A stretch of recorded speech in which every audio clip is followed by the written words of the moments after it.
440 का अभाज्य गुणनखंड हम करना सीखेंगे। सबसे पहले हम देखते हैं कि इकाई नंबर पे हमारी कौन सी संख्या है। तो यहाँ पे 0 है, तो 0 है तो यहाँ से 2 से कट जाएगा, तो यहाँ से 2 से काटेंगे। 4 में 2 का भाग लगाएंगे तो 2 बार में जाएगा, 2 दूना का 4, फिर 4 में लगाएंगे तो 2 दूना का 4। 0 को हम सेम लिख देंगे। अभी इकाई नंबर पे देखेंगे तो 0 है, ये भी 2 से कट जाएगा, तो यहाँ से काटेंगे तो ये 2 एकन्ने 2 एक बार, फिर यहाँ से 2 एकन्ने 2 एक बार। 0 को हम सेम लिखेंगे। अब यहाँ से काटेंगे तो यहाँ पे देखते हैं कि इकाई नंबर पे 0 है, तो ये भी 2 से कट जाएगा, तो 2 से कटेगा तो 2 5 10, एक बचा, फिर 1 और 0 मिलके हो गया 10, तो 2 5 10 55 हो गया।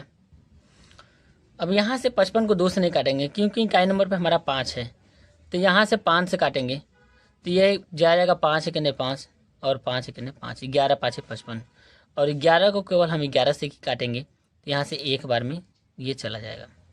अब यहाँ पे हम लिखेंगे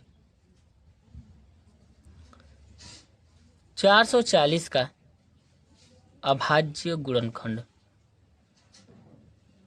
अभाज्य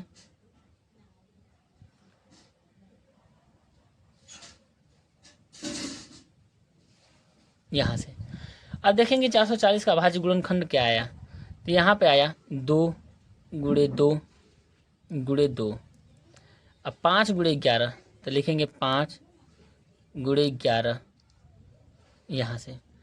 अब इसको यदि घात के रूप में लिखना चाहे तो घात के रूप में हम यहाँ पे लिखेंगे 2 कितने बार आया है, तो 1 2 3, यानी 2 के घाते हम लिखेंगे 3। फिर उसके बाद देखेंगे 5 एक बार आया तो 5 को हम सेम लिखेंगे। 11 को देखेंगे कि एक बार आया है, तो 11 को हम क्या करेंगे, एक बार लिखेंगे यहाँ से। और यही हमारा क्या हो जाएगा, इस क्वेश्चन का आंसर हो जाएगा। तो ये रहा 440 का अभाज्य गुणनखंड। वीडियो अच्छी लगी तो वीडियो को लाइक करें और चैनल को जरूर सब्सक्राइब करें।